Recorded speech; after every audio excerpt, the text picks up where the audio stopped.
जय हिंद, वंदे मातरम, जय राजस्थान। मेरे दोस्त, मैं सीईटी के टॉप और बेहतर क्वेश्चन लेके आ चुका हूँ। अंतिम 8 से 9 दिन जो आपके पास बचे हैं उसमें बेहतर सेशन है। सीईटी 2024 के जो बेहतर टॉप और क्वेश्चन है मेरे मित्र, जो आपके एग्जाम पूछे जाएंगे, वो सारे क्वेश्चन मैं लेकर आ चुका हूँ। तो एक बार लाइक शेयर सब्सक्राइब करेंगे अपने YouTube channel all exam class को, और अभी तक हमारे साथ नहीं जुड़े हैं तो जुड़ जाएंगे, क्योंकि आपको अगर अच्छे खासा स्कोर करना है पेपर के अंदर तो एक बेहतर सेशन रोजाना मैं आपके सामने लेकर आता हूँ, उसको पूरा जरूर लेना है और मेरे साथ जरूर जुड़ा आपको रहना है।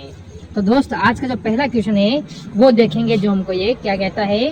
उससे पहले अभी तक सब्सक्राइब नहीं किया है और बेल आइकन को ऑन नहीं किया अपने YouTube channel all exam class का, तो आप जरूर कर लेंगे मेरे भाई।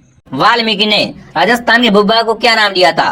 कमेंट करना दोस्तों। वाल्मीकि ने राजस्थान के भूभाग को है ना क्या नाम दिया था? फटाफट सभी साथी कमेंट करेंगे। चलिए, मरु प्रदेश यहाँ दोस्तों आपका है ना, मरु प्रदेश, यहाँ राजस्थान, राजस्थान द्वितीय, या मरु कांतार। तो देखो दोस्तों, वाल्मीकि ने ना राजस्थान के भूभाग को मरु कांतार नाम दिया था। जो भी ऑप्शन डी कमेंट कर रहा है, डी ऑप्शन आपका राइट है। ठीक है, साथ में सभी कमेंट और काउंट करेंगे। अगला सवाल दोस्तों आपके सामने आ चुका है। क्या पूछा आपसे? चिड़ावा का गांधी किसे कहा जाता है? वेरी वेरी इंपॉर्टेंट क्वेश्चन है। चिड़ावा का गांधी किसे कहते हैं? सरदार हरलाल सिंह को, सेठ घनश्याम दास बिरला को, मास्टर प्यारेलाल गुप्ता को, या राधा कृष्ण बोहरा को?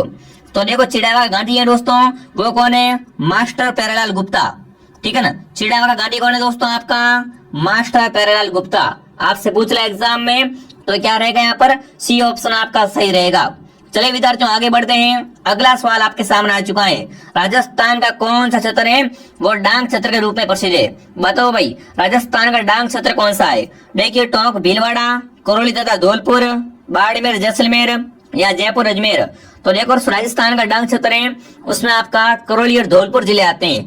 देखो, करौली क्या है? करौली डांग की रानी कहलाती है और धौलपुर डांग का राजा कहलाता है। जो भी ऑप्शन बी कमेंट कर रहा है, बी ऑप्शन आपका सही रहेगा। चलिए विद्यार्थियों, आगे बढ़ते हैं। अगला सवाल आपके सामने आ चुका है। मैं आपको दोस्तों बहुत ही कम समय में इंपॉर्टेंट क्वेश्चन करवाऊंगा, जो आपको एग्जाम सीधे हूबहू मिलने वाले हैं। अगला सवाल दोस्तों आपके सामने, बीकानेर में प्रवाहित होने वाली नदी कौन सी है? इनमें से बताना है, बीकानेर में कौन सी नदी बहती है? घग्गर, काकांती, या खारी, या इनमें से कोई नहीं? तो आपको पता है दोस्तों, बीकानेर, चूरू और फलोदी में कोई भी नदी नहीं बहती है। जो भी ऑप्शन डी कमेंट कर रहा है, डी ऑप्शन आपका सही रहेगा। ध्यान रखना विद्यार्थियों, ऐसे ऐसे क्वेश्चन भी आते हैं एग्जाम में। ठीक है, आपको बिल्कुल भी यहाँ पर तुक्का नहीं मारना है। देखो, एक तो आपका बीकानेर, चूरू और फलोदी, इनमें क्या है? कोई भी नदी नहीं बहती है। ठीक है, इन तीन जिलों को याद कर लेना। अगला सवाल दोस्तों आपके सामने आ चुका है। राजस्थान की किस प्रसिद्ध झील पर नटने का चबूतरा निर्मित है? नटने का चबूतरा है वो किस झील पर है? फटाफट कमेंट करना है। जैसलमेर झील पर, पिचोला पर, नक्की झील पर, या सांबर झील पर?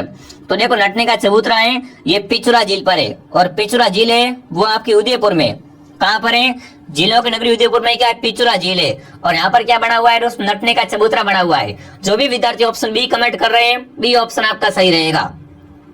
चलिए आगे बढ़ते हैं। अगला सवाल दोस्तों आपके सामने आ चुका है। खड़ीन वर्षा जल संग्रहण की परंपरागत विधि पाई जाती है। खड़ीन क्या है दोस्तों? बिल्कुल पानी होता है जो वर्षा का जल होता है, उसको इकट्ठा करने की परंपरागत विधि है। ये दोस्तों विधि है, ये कहाँ पाई जाती है? झालावाड़ में, अलवर में, जैसलमेर में, या सीकर में? तो देखो दोस्तों, खड़ीन है, इसकी उत्पत्ति कहाँ से हुई है दोस्तों? जैसलमेर के पालीवाल ब्राह्मणों से। तो बिल्कुल जो भी जैसलमेर कमेंट कर रहा है, जैसलमेर ऑप्शन आपका राइट है। खड़ीन वर्षा जल संग्रहण पद्धति कहाँ पाई जाती है दोस्तों? ये बिल्कुल आपकी जैसलमेर जिले में पाई जाती है। चलिए विद्यार्थियों, आगे बढ़ते हैं। अगला सवाल आपके सामने, 21 जून को सूर्य किस रेखा पर लंबों में चमकता है? फटाफट कमेंट करें दोस्तों। 21 जून को सूर्य है ना, कौन सी रेखा पर लंबवत चमकता है? कर्क रेखा, मकर रेखा, भूमध्य रेखा, या ग्रीनविच रेखा? सभी सारी कमेंट करें। तो बिल्कुल यहाँ पर दोस्तों ऑप्शन नंबर कर्क रेखा राइट है। जो भी ऑप्शन ए कमेंट करा, शानदार दोस्तों। 21 जून को सूर्य है, ये कर्क रेखा पर क्या करता है? लंबवत चमकता है। जो भी ऑप्शन ए कमेंट करा सही है। आगे बढ़ते दोस्तों, अगला सवाल आपके सामने आ चुका है। क्या पूछा है? राजस्थान में मंत्रिपरिषद में मंत्रियों की अधिकतम संख्या हो सकती है 15, 20, 30 या 25? देखो, आपको टारगेट दिया है 50 में से 30 सही करना। और देखो, प्रश्नों का लेवल धीरे धीरे बढ़ता रहेगा। ठीक है ना, प्रश्न मैं आपको बिल्कुल बेसिक से करवा रहा हूँ, तो आप चिंता मत कीजिए, 8 क्वेश्चन भी आगे आएंगे। तो यहाँ पर ऑप्शन सी आपका राइट है 30। राजस्थान में दोस्तों मंत्रिपरिषद में अधिकतम मंत्री कितने हो सकते हैं? 30। जो भी यहाँ पर सी कमेंट कर रहा है, सी ऑप्शन आपका राइट है। अगला सवाल दोस्तों आपके सामने आ चुका है, राजस्थान का सर्वाधिक जनसंख्या वाला जिला कौन सा है? फटाफट कमेंट करें विद्यार्थियों, राजस्थान का ना सर्वाधिक जनसंख्या वाला जिला कौन सा है? अलवर, जोधपुर, जयपुर या उदयपुर? तो बिल्कुल ये मैं आपको 33 जिलों के अनुसार दोस्तों बता रहा हूँ कि राजस्थान में सर्वाधिक जनसंख्या है वो आपके जयपुर जिले में। जो भी यहाँ पर जयपुर कमेंट कर रहा है, जयपुर ऑप्शन आपका सही रहेगा। चलिए विद्यार्थियों आगे बढ़ते हैं। अगला सवाल देखते हैं क्या पूछा दोस्तों आपसे। अगला सवाल है, हनुमानगढ़ जिले को कब पृथक जिला बनाया गया? कमेंट करना विद्यार्थियों, हनुमानगढ़ को ना एक अलग जिला कब बनाया गया? फटाफट कमेंट करें विद्यार्थियों। 1991 में, 1994 में, 1997 में या 1992 में या 82 में? बताओ दोस्तों। हनुमानगढ़ को दोस्तों एक पृथक जिला बनाया गया था, ये दोस्तों बनाया गया था जुलाई 1994 में। जो भी ऑप्शन बी कमेंट कर रहा है, बी ऑप्शन आपका राइट रहेगा। दोस्तों अभी तक आपने इस वीडियो को लाइक नहीं किया है, वीडियो को लाइक और चैनल को सब्सक्राइब कीजिए ताकि दोस्तों आपको सीईटी की संपूर्ण क्लास मिल सके। अगला सवाल दोस्तों आपके सामने, उप सरपंच का निर्वाचन कैसे होता है? देखो गांव में एक था सरपंच और उप सरपंच, है ना। सरपंच का तो आपको बताना है, उप सरपंच इनका निर्वाचन कैसे होता है? निर्वाचित सरपंच है पंचों के द्वारा, प्रत्येक जनता के द्वारा या जिला परिषद द्वारा मनोनीत, यहाँ दोस्तों पंचायत समिति द्वारा मनोनीत। तो आपको पता उप सरपंच को कौन दोस्तों चुनता है? एक तो सरपंच और साथ में पंच मिलके। जो भी ऑप्शन ए कमेंट कर रहा है, ए ऑप्शन आपका सही रहेगा। अगला सवाल देखिए विद्यार्थियों, राष्ट्रीय सरसों अनुसंधान केंद्र कहाँ पर है? वेरी वेरी इंपॉर्टेंट क्वेश्चन है दोस्तों आपका। राष्ट्रीय सरसों अनुसंधान केंद्र कहाँ पर है? देखिए खेड़ली में, नवदई में, सेवर में या बांदीकुई में? तो देखो राष्ट्रीय सरसों अनुसंधान केंद्र है वो आपका सेवर में। आपसे पूछला एग्जाम में, राजस्थान में सर्वाधिक सरसों का उत्पादन कहाँ से होता है? भरतपुर से। और भरतपुर में क्या है दोस्तों आपका? भरतपुर के सेवर में राष्ट्रीय सरसों अनुसंधान केंद्र है। जो भी सी कमेंट कर रहा है, सी ऑप्शन आपका राइट है। अगला सवाल दोस्तों आपके सामने आ चुका है, राष्ट्रीय बीजीय मसाला अनुसंधान केंद्र कहाँ पर है? फटाफट कमेंट करना दोस्तों आपको कि राष्ट्रीय बीजीय मसाला अनुसंधान केंद्र कहाँ पर है आपका? तबीज अजमेर में, लालगढ़ बीकानेर में, सेवर भरतपुर में या दुर्गापुरा जयपुर में? तो देखो राष्ट्रीय बीजीय का पूछे तो क्या आएगा यहाँ पर? बिल्कुल तबीज अजमेर, ठीक है। और सरसों का पूछे तो सेवर भरतपुर। जो भी ऑप्शन है कमेंट करा, तबीज अजमेर बता रहा है, राइट है आपका उत्तर। अगला सवाल दोस्तों आपके सामने आ चुका है, क्या पूछा है? राज्य में बंजर और व्यर्थ भूमि का सर्वाधिक क्षेत्र के जिले में? कमेंट करें विद्यार्थियों, राजस्थान में सर्वाधिक है ना बंजर और व्यर्थ भूमि है, वो कौन से जिले में है? जोधपुर में, बीकानेर में, जैसलमेर में या बाड़मेर में? तो बिल्कुल आपका उत्तर सही है, जैसलमेर। यहाँ पर क्या है? सर्वाधिक बंजर और व्यर्थ भूमि है। जो भी सी कमेंट कर रहा है, सी ऑप्शन आपका राइट रहेगा। जैसलमेर क्या है दोस्तों आपका क्षेत्रफल के हिसाब से राजस्थान का सबसे बड़ा जिला है, ठीक है। तो यहाँ पर क्या है? थोड़ी व्यर्थ भूमि अधिक है। जो भी सी कमेंट कर रहा है, सी ऑप्शन आपका राइट रहेगा। अगला सवाल दोस्तों आपके सामने क्या पूछा है? आर्य भावरी कृषि का रूप की जनजाति प्रचलित है? बताओ भाई, आर्य भावरी कृषि होती है ना, ये कौन सी जनजाति करती है? भील, ग्रासिया, सेरिया या कंजर? बताओ भाई। आर्य भावरी कृषि कौन करता है दोस्तों? ग्रासिया करते हैं आर्य भावरी कृषि। और ग्रासिया मुख्य रूप से कहाँ निवास करते हैं? ग्रासिया मुख्य रूप से आपके सिरोही जिले में निवास करते हैं और इनका नृत्य होता वालर होता है। ग्रासिया कौन सा नृत्य करते हैं? वालर नृत्य करते हैं। बिल्कुल जो भी ऑप्शन बी कमेंट कर रहा है, ये दोस्तों क्या करते हैं? आर्य भावरी कृषि भी करते हैं। जो भी ऑप्शन बी कमेंट करा, बहुत बढ़िया दोस्तों। आगे बढ़े, अगला सवाल आपके सामने आ चुका है, पांचनाबाद कहाँ पर है? फटाफट कमेंट करो भाई, पांचनाबाद है ये कहाँ पर है? दौसा में, सवाई माधोपुर में, अलवर में या करौली में? तो देखो जो पांचनाबाद है दोस्तों आपका, ये है बिल्कुल करौली में। पांचनाबाद कहाँ पर है आपका? करौली जिले में पांचनाबाद है। जो भी ऑप्शन डी कमेंट कर रहा है, डी ऑप्शन आपका सही रहेगा। चलिए विद्यार्थियों आगे बढ़ते हैं। क्लास को दोस्तों ध्यान से पूरा देखना, तभी मालूम पड़ेगा कि आपकी तैयारी कैसी है, कितने प्रश्न आपके सही होते हैं। अगला सवाल आपके सामने आ चुका है, भाखड़ा नागल परियोजना में नागल बांध है, ये कौन सी नदी पर बनाया गया है? कमेंट करना दोस्तों, भाखड़ा नागल परियोजना में नागल बांध है, ये किस नदी पर बनाया गया है? भागीरथी नदी पर, चिनाब पर, पार्वती पर या दोस्तों आपका सतलज पर? तो बिल्कुल आपका नागल बांध है, ये सतलज नदी पर है। किस पर है दोस्तों? आपका सतलज नदी पर बनाया गया है, डी ऑप्शन आपका सही रहेगा। अगला सवाल दोस्तों आपके सामने क्या पूछा है? वेरी वेरी इंपॉर्टेंट क्वेश्चन है, राजस्थान में भेड़ ऊन प्रशिक्षण संस्थान कहाँ पर है? कमेंट करिए विद्यार्थियों, राजस्थान में भेड़ ऊन प्रशिक्षण संस्थान है वो कहाँ पर है आपका? बीकानेर में, जोधपुर में, बाड़मेर में या जयपुर में? तो बिल्कुल ये दोस्तों आपका बीकानेर में। राजस्थान में भेड़ ऊन प्रशिक्षण संस्थान कहाँ पर है? बीकानेर में विद्यार्थियों। आगे बढ़े, अगला सवाल दोस्तों आपके सामने आ चुका है, राजस्थान का पहला गो अभ्यारण्य बनेगा। कमेंट करें विद्यार्थियों, राजस्थान का पहला गो अभ्यारण्य कौन सा बनेगा? चोमू, नापासर, पाटवा या शाहपुरा? तो बिल्कुल यहाँ पर कौन सा ऑप्शन दोस्तों आपका राइट है? नापासर। ये क्या है दोस्तों? आपका राजस्थान का पहला गो अभ्यारण्य बनेगा। चलिए विद्यार्थियों आगे बढ़ते हैं। अगला सवाल दोस्तों आपके सामने क्या पूछा है, घोड़ावन पर डाक टिकट कब जारी किया गया? देख लो सारे क्वेश्चन कितने इंपॉर्टेंट है। तो क्लास को लाइक करें, सब्सक्राइब करें और कमेंट करें दोस्तों, घोड़ावन पर डाक टिकट कब जारी किया गया? 1 नवंबर 1980 को, 1 अक्टूबर 1980 को, 4 दिसंबर 1980 या 31 दिसंबर 1980? तो देखो घोड़ावन पर डाक टिकट है, ये बिल्कुल आपका कब जारी किया जाता है? 1 नवंबर 1980 को। जो भी ऑप्शन ए कमेंट कर रहा है, ए ऑप्शन आपका सही रहेगा। चलिए विद्यार्थियों आगे बढ़ते हैं। अगला सवाल, दामन, कड़ और अंजन। दोस्तों क्या पूछा आपसे? दामन, कड़ और अंजन है, ये सब क्या है? राजस्थान में भेड़ों के प्रकार हैं, राजस्थान में घास के प्रकार हैं, गुजरात के रंडी और बीज हैं, या गवरी नृत्य के 3 गायक हैं? तो देखो दोस्तों दामन है और करण और जो आपके अंजन है, ये क्या है दोस्तों? राजस्थान में घासों के प्रकार है। जो भी ऑप्शन बी कमेंट कर रहा है, बी ऑप्शन आपका सही रहेगा। चलिए विद्यार्थियों अगला सवाल आपके सामने है, राजस्थान का पहला खुला विश्वविद्यालय कहाँ पर है? Very very important question. Rajasthan का पहला खुला विश्वविद्यालय कहाँ पर है? अजमेर में, कोटा में, झालावाड़ में या भरतपुर में? तो राजस्थान का पहला खुला विश्वविद्यालय है, ये आपका कोटा में है। एजुकेशन सिटी कोटा कहलाती है, राजस्थान की शिक्षा नगरी, राजस्थान का नालंदा। ठीक है ना? जो भी ऑप्शन बी कमेंट कर रहा है, बी ऑप्शन आपका सही है। अगला सवाल दोस्तों आपके सामने आ चुका है, प्राचीन काल में तक्षशिला विख्यात था शिक्षा के लिए, हस्तशिल्प के लिए, शिलालेखों के लिए, या दोस्तों शिक्षा केंद्र के रूप में? तो आपको पता है दोस्तों प्राचीन काल में तक्षशिला था ना, ये क्या था दोस्तों? एजुकेशन के लिए बहुत विख्यात था, मतलब शिक्षा केंद्र के रूप में। जो भी ऑप्शन डी कमेंट कर रहा है, डी ऑप्शन आपका राइट है।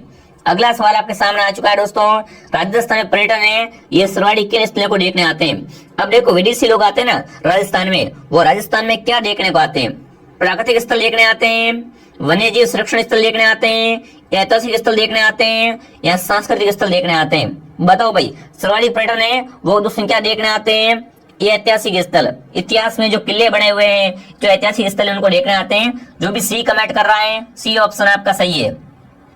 अगला सवाल दोस्तों आपके सामने आ चुका है, राजस्थान सरकार ने पर्यटन को किस वर्ष उद्योग घोषित किया? कमेंट करें विद्यार्थियों, राजस्थान की सरकार ने दोस्तों पर्यटन को किस वर्ष उद्योग का दर्जा दिया था? फरवरी 1989 में, जनवरी 1988 में, फरवरी 1990 में, या फरवरी 1991 में? तो देखो राजस्थान की सरकार ने पर्यटन को है ना उद्योग का दर्जा दिया था, वो दिया था फरवरी 1989 में। जो भी ऑप्शन ए कमेंट कर रहा है, ए ऑप्शन आपका सही है। लीजिए अगला सवाल आपके सामने, बप्पा रावल पैनोरमा कहाँ निर्मित किया गया है? बप्पा रावल पैनोरमा कहाँ पर? फटाफट कमेंट करें विद्यार्थियों, भीलवाड़ा में, उदयपुर में, सिरोही में, चित्तौड़गढ़ में? तो देखो बप्पा रावल का पैनोरमा है दोस्तों, ये आपका उदयपुर में है। जो भी ऑप्शन बी कमेंट कर रहा है, बी ऑप्शन आपका सही है। चलिए आगे बढ़ते हैं। अगला सवाल आपके सामने है दोस्तों, सिलिकन वैक्स म्यूजियम की स्थापना कहाँ पर की गई? कमेंट करें विद्यार्थियों, सिलिकन वैक्स म्यूजियम है, इसकी स्थापना कहाँ पर की गई? रणथंभौर दुर्ग में, जैसलमेर दुर्ग में, आमेर में, नाहरगढ़ में? तो देखो सिलिकन वैक्स म्यूजियम है, इसकी स्थापना नाहरगढ़ दुर्ग में की गई है। और यहाँ पर क्या है दोस्तों, एक जैसे 9 महल बने हुए। ये भी काफी बार क्वेश्चन आता है एग्जाम में कि राजस्थान में एक समान 9 महल कहाँ पर है? तो वो आपके नाहरगढ़ में है। और यहाँ पर क्या है, बिल्कुल सिलिकन वैक्स म्यूजियम की स्थापना में की गई है। जो भी ऑप्शन डी कमेंट कर रहा है, डी ऑप्शन आपका करेक्ट है। अगला सवाल आपके सामने आ चुका है, बड़ला सोलर पार्क कहाँ पर है? कमेंट करें विद्यार्थियों, बड़ला सोलर पार्क कहाँ पर है आपका? उदय जोधपुर में, बाड़मेर में, जैसलमेर में, या जालौर में? तो देखो बड़ला सोलर पार्क बहुत विख्यात है, जो कि कहाँ पर है? जोधपुर में। जो भी ऑप्शन ए कमेंट कर रहा है, ए ऑप्शन आपका राइट है। अभी देखो अलग जिला बन चुका है, आपको बताओ भरोदी वगैरह, ठीक है। पर अगर ऑप्शन में जोधपुर आए तो क्या करना है आपको? सीधा जोधपुर ऑप्शन को राइट करना है। चलिए विद्यार्थियों आगे बढ़े। अगला सवाल आपके सामने, डेगाना किस खनन के लिए जाना जाता है? बताओ डेगाना है, ये किस खनन के लिए जाना जाता है? लो एसिड के लिए, टंगस्टन के लिए, कोयला के लिए, तांबे के लिए? तो डेगाना में किसकी खाने कमेंट कीजिए दोस्तों। डेगाना में क्या निकलता है? टंगस्टन निकलता है, ठीक है ना। डेगाना में क्या है? टंगस्टन की खान है। चलिए आगे बढ़ते हैं। अगला सवाल आपके सामने दोस्तों, उत्तर पश्चिमी रेलवे का मुख्यालय कहाँ पर है आपका? उदयपुर में, जयपुर में, जोधपुर में, अजमेर? बताओ भाई। उत्तर पश्चिमी रेलवे का मुख्यालय दोस्तों है वो आपका जयपुर में। जो भी जयपुर कमेंट कर रहा है, जयपुर ऑप्शन आपका राइट रहेगा। चलिए विद्यार्थियों आगे बढ़े दोस्तों। अगला सवाल आपके सामने आ चुका है, प्रतिवर्ष निरोगी राजस्थान दिवस मनाया जाता है। बताओ भाई, प्रतिवर्ष है ना निरोगी राजस्थान दिवस है, ये कब मनाते हैं? 17 दिसंबर, 20 दिसंबर, 1 जनवरी या 4 जनवरी? फटाफट कमेंट करो भाई। प्रतिवर्ष निरोगी दिवस कब मनाते हैं दोस्तों? बिल्कुल 17 दिसंबर को मनाते हैं। जो भी ऑप्शन ए कमेंट कर रहा है सही है। अगला सवाल आपके सामने, आयुष्मान भारत योजना का संबंध है, बताओ भाई आयुष्मान भारत योजना का संबंध कहाँ से? स्वास्थ्य से, रोजगार से, उद्योग से, शिक्षा से? आयुष्मान तो बिल्कुल सीधा हो जाएगा स्वास्थ्य से। जो भी स्वास्थ्य कमेंट कर रहा है स्वास्थ्य ऑप्शन आपका राइट है। अगला सवाल दोस्तों आपके सामने आ चुका है, नया सवेरा है, बताओ नया सवेरा क्या है? नोएडा पोस्ट से पूरा नशा मुक्ति कार्यक्रम है, या तंबाकू से नशा मुक्ति का कार्यक्रम है, शराब से नशा मुक्ति कार्यक्रम है, या उपयुक्त सभी है? तो देखो नया सवेरा क्या है दोस्तों, बिल्कुल इसमें डोडा तंबाकू शराब छोड़ाई जाती है, नशा मुक्ति केंद्र है या कार्यक्रम है। जो भी ऑप्शन डी कमेंट कर रहा है डी ऑप्शन आपका राइट है। अगला सवाल दोस्तों आपके सामने आ चुका है, राजस्थान में पहली बार सहकारी समिति विधेयक कब पारित हुआ? बताओ भाई राजस्थान में दोस्तों पहली बार है सहकारी समिति विधेयक कब पारित किया गया था? 1953 में, 1954 में, 1955 में या 1956 में? तो बिल्कुल ये दोस्तों प्रथम बार विधेयक पारित हुआ था, वो हुआ था 1953 में। जो भी ऑप्शन ए कमेंट कर रहा है ए ऑप्शन आपका राइट रहेगा। अगला सवाल दोस्तों आपके सामने आ चुका है, राजस्थान में सहकारिता का शुभारंभ कब हुआ? 1904 में, 1905 में, 1907 में या 1911 में? राजस्थान में आपके सहकारिता का शुभारंभ कब हुआ? फटाफट कमेंट करें विद्यार्थियों। राजस्थान में सहकारिता का शुभारंभ कब हुआ? 1904 में। जो भी ऑप्शन ए कमेंट कर रहा है ए ऑप्शन आपका राइट रहेगा। अगला सवाल दोस्तों आपके सामने, राज्य का पहला मेगा फूड पार्क है, ये कहाँ पर स्थापित किया जाएगा? मुहाना जयपुर में, रूपनगढ़ अजमेर में, अनूपगढ़ में या झालावाड़ में? तो राजस्थान का पहला मेगा फूड पार्क है, ये कहाँ स्थापित किया गया है दोस्तों? आपका बिल्कुल रूपनगढ़ में। जो भी रूपनगढ़ कमेंट कर रहा है रूपनगढ़ ऑप्शन आपका राइट है।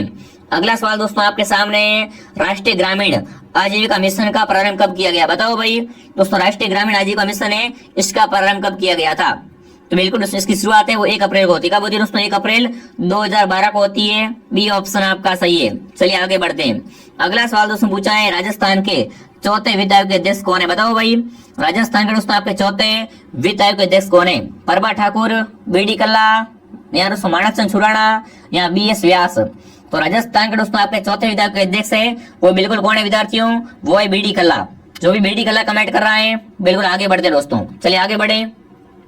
अगला बताओ भाई, राजस्थान में छपनिया काल किस वर्ष पड़ा? वेरी वेरी इंपॉर्टेंट क्वेश्चन है। राजस्थान में छपनिया काल है, ये किस वर्ष पड़ा? तो सभी जगह हमने चैनल सब्सक्राइब नहीं किया है, सभी विद्यार्थी RP स्टडी सब्सक्राइब कर लो और टेलीग्राम चैनल को भी ज्वाइन कर लो। वहां पर इस क्लास की आपको PDF है और क्लास के नोटिफिकेशन मिल जाएंगे। ठीक है, टेलीग्राम की लिंक नीचे दी गई है, वहां से टेलीग्राम में जुड़ जाओ और कमेंट करो राजस्थान में छपनिया काल है या काल है किस वर्ष पड़ा था? तो ये पड़ा था दोस्तों 1956 में। कब? 1956 विक्रम संवत में। जो भी सी कमेंट कर रहा है सी ऑप्शन आपका राइट है। चलिए आगे बढ़ते हैं। करणी माता का मंदिर कहाँ पर है? दोस्तों करणी माता का मंदिर है ये कहाँ पर है? चौक देवी दोस्तों करणी माता बिल्कुल देशनोक में, ओसिया में, आसपुर में, जतारण में। तो देखो करणी माता का मंदिर है ये बिल्कुल आपका देशनोक बीकानेर में है, ये चौक देवी कहलाती है। और यहाँ पर जो सफेद चूहे होते हैं ना करणी माता के मंदिर में, उससे काबा के नाम से जानते हैं। जो भी ऑप्शन है कमेंट करा, बहुत बढ़िया। अगला सवाल दोस्तों आपके सामने, रामदेव जी के मंदिरों में फहराने वाले ध्वजा को क्या कहते हैं? देखो अभी रामदेव जी का मौसम चल रहा है, बिल्कुल भगवान के बाजवा वगैरह सब लोग पैदल पैदल जा रहे हैं, है ना? तो बताओ भाई रामदेव जी के मंदिरों में जो ध्वजा फहराते हैं ना बिल्कुल उससे किस नाम से जानते हैं? पतंगी, नेजा, पताका या फरारी के नाम से? तो बिल्कुल उसमें क्या बोलते हैं? नेजा। नेजा रे फरूक मोहन, है ना बाबा? तो जो भी ऑप्शन बी राइट कर रहा है बी ऑप्शन आपका सही है। अगला सवाल दोस्तों आपके सामने, महर्षि दयानंद का स्वर्गवास है वो निम्न में से कहाँ पर हुआ था? जयपुर में, अलवर में, अजमेर में या जोधपुर में? फटाफट कमेंट करें। महर्षि दयानंद का स्वर्गवास है ये कहाँ पर हुआ था दोस्तों? आपका अजमेर में। जो भी अजमेर कमेंट कर रहा है सी बता रहा है, सी ऑप्शन आपका सही है। चलिए विद्यार्थियों आगे बढ़े। अगला बताओ क्या पूछा दोस्तों आपसे, संत जाम्बोजी का जन्म कहाँ पर हुआ? जाम्बोजी दोस्तों क्या थे? विष्णु संप्रदाय के प्रवर्तक थे। इनका जन्म पूछ रहे आपसे कहाँ पर हुआ था? पीपासर में, गागरोड में, जैतारण में या नागौर में? तो संत जाम्बोजी का जन्म है दोस्तों ये आपका होता है पीपासर में। जो भी पीपासर कमेंट कर रहा है पीपासर ऑप्शन आपका राइट है दोस्तों।